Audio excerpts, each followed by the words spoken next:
Good morning, everyone. Bonjour tout le monde. Plaisir d'être ici avec vous à Nanaimo. C'est une opportunité de continuer notre travail sur comment on veut livrer pour les Canadiens. Les pays confiants investissent dans leurs gens, dans leurs travailleurs, et on va continuer de le faire. The conversations here in Nanaimo have been focused on the things we need to continue to do to invest in Canadians, because confident countries invest in their workers, invest in their people, invest in their future, and that's exactly what we're going to keep doing. We'll stay focused on delivering the things that are making a difference for people right now and continue to build a strong economy for the future.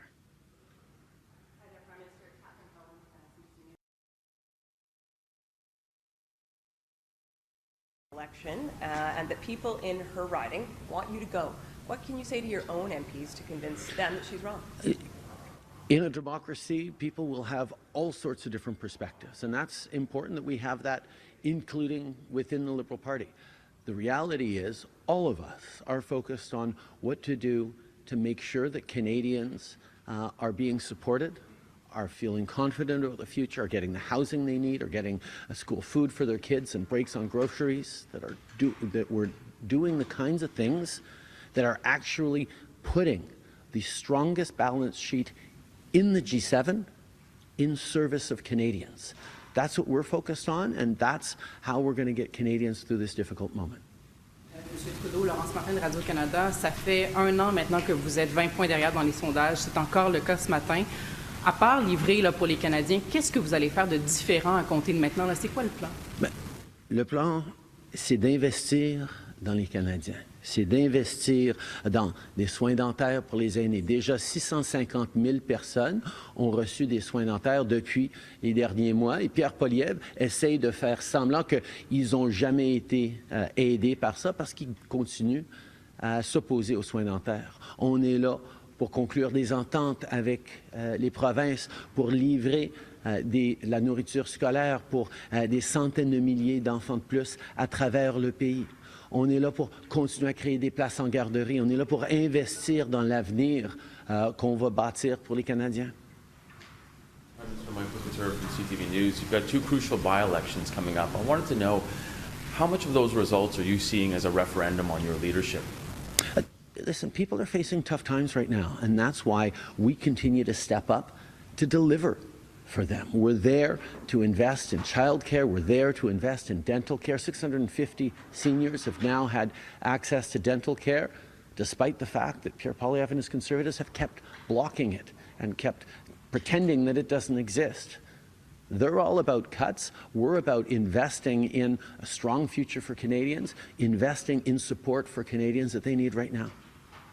Bergeron, la presse canadienne. Monsieur Trudeau, comment se fait-il que la partielle dans Verdun se soit aussi serrée et est-ce que votre leadership est en jeu dans cette partielle? Toutes les partielles sont importantes, mais toutes les partielles sont aussi un moment où les Canadiens peuvent exprimer leurs inquiétudes, mais aussi leur ambition pour l'avenir.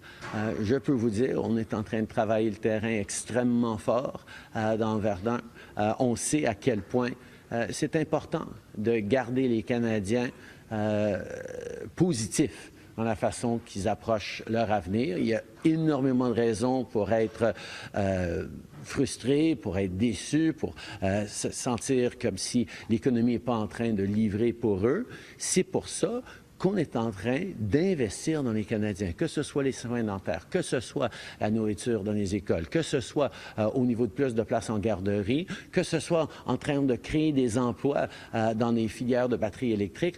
On est là pour investir, pour créer ces opportunités pour les jeunes, pour les aînés, pour les travailleurs. On va continuer d'être là et ça fait partie des conversations que les gens sont en train d'avoir dans les partiels parce que les gens ont un choix sur quel genre de pays est-ce qu'ils veulent. Est-ce qu'ils veulent des coupures, ce que propose M. Poilievre, ou est-ce qu'ils croient que quand on a un des meilleurs bilans financiers du monde, on devrait le mettre au service des investissements pour les Canadiens?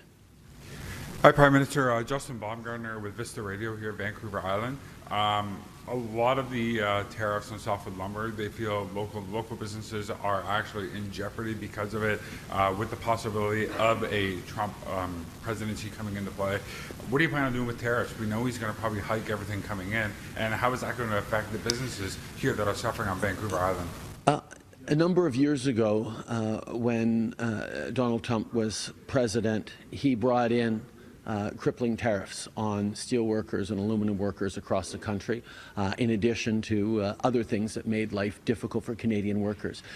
And we stood up for Canada, and we not only defended our steel workers and aluminum workers and forestry workers successfully, we also made sure that the American people and the American administration understood that things that hurt Canada also hurt their jobs and their future. And when we talk about softwood lumber, the reality is Americans are facing a housing crisis as well. Americans are facing challenges with the rising costs of housing, and paying more for lumber from Canada makes no sense for the American people. And that's an argument we are making with the American administration right now, and we're bringing it before trade tribunals, and we're going to continue to fight for the great jobs in Canada's world-class forestry industry that has demonstrated both the principles of sustainability, of responsible work practices, and of building a better world with a great Canadian, including BC lumber. Bonjour, M. Trudeau. Je reviens sur la question de mon estimée collègue Émilie par rapport à la partielle dans Verdun. Qu'est-ce que ça voudrait dire une défaite pour vous, pour votre leadership, mais aussi pour le Parti libéral en prévision d'élections au cours des prochains mois? Bien, tout d'abord, on est en train de travailler extrêmement fort sur le terrain pour pouvoir compter sur l'appui des Canadiens, pour amener Laura Palestini au Parlement, pour continuer à être une voix forte, avoir une voix forte de Verdun, Émard-Lassalle à Ottawa. Et la réalité, c'est qu'on le sait très bien, les Canadiens sont en train d'en arracher avec le coût de la vie. Il y a beaucoup de frustration. C'est pour ça, en tant que gouvernement, on a fait le choix d'investir pour appuyer les Canadiens. Investir dans plus de places en garderie, investir dans la nourriture scolaire, investir dans des bonnes jobs, dans des industries de l'avenir, investir dans des soins dentaires pour les aînés. Et tous ces éléments-là sont en jeu en politique, dans nos partiels, parce que Pierre Poilievre et les conservateurs veulent couper tous ces éléments-là. Il prétend que ça n'existe même pas, les soins dentaires, que 650 000 Canadiens ont déjà reçus, et c'est vrai que lui, il les couperait, il éliminerait ces programmes-là. Donc, on est là pour travailler, pour se battre pour les Canadiens et pour livrer pour les Canadiens. Hi, Mr. Prime Minister. I hope you'll take another question. So we were promised 10 minutes with you. Marika Walsh with the Globe and Mail. You were asked at the beginning about Alexander Mendez's comments, and you sort of responded with some of the things we've heard from you, things like slogans like confident Canadians invest themselves. I'm not sure people really understand what that means. How do you convince people in sort of everyday language that you can actually win this election, given what people are hearing at the door, given what people are hearing from constituents, given what the polling shows? How do you actually keep them on board? Well, thank you, Marika, for asking me what it means to say that confident countries invest in themselves. Because that's the choice that we have made, and we've made it consistently since 2015, and it's more important now than it's ever been. Canada has one of the strongest balance sheets in the world, the lowest deficit, the lowest debt to GDP ratio amongst G7 nations, the highest per capita foreign investment in the G20.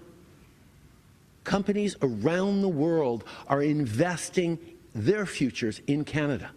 We were the third largest country in the world for foreign direct investment just last year after the US and Brazil.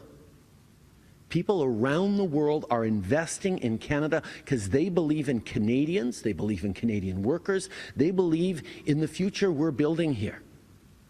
This government is doing the same thing. We are investing in the future of Canada by making sure kids have room in daycare so that their parents can get the jobs and careers that they want. and that our economy needs them to do. We're investing in the kinds of resource economy that leads into the knowledge economy, whether it's leading the world on electric vehicle supply chains or drawing in global investment in strong jobs of the future. We are stepping up and investing in our future. We believe in Canadians. The world believes in Canadians. You know who doesn't believe in Canadians? Pierre Poilievre. Because his answer to what do you do with the strongest economy in the strongest fiscal balance sheet in the world right now is you cut. You cut programs that Canadians need. You cut the school food programs. It's going to save families $800 on grocery bills. You cut the spots in childcare that are allowing women to get back into the workforce and build those careers they need. You cut the programs that are delivering for Canadians right when they need it. We have the strongest macro balance sheet in the G7. We believe in putting that in service of Canadians by investing in them. And the answer the Conservatives are bringing forward is, oh no, we'll create growth and opportunities through cutting programs Canadians are relying on. That's the choice that people get to make in these upcoming by-elections. That's the choice people are going to make next year.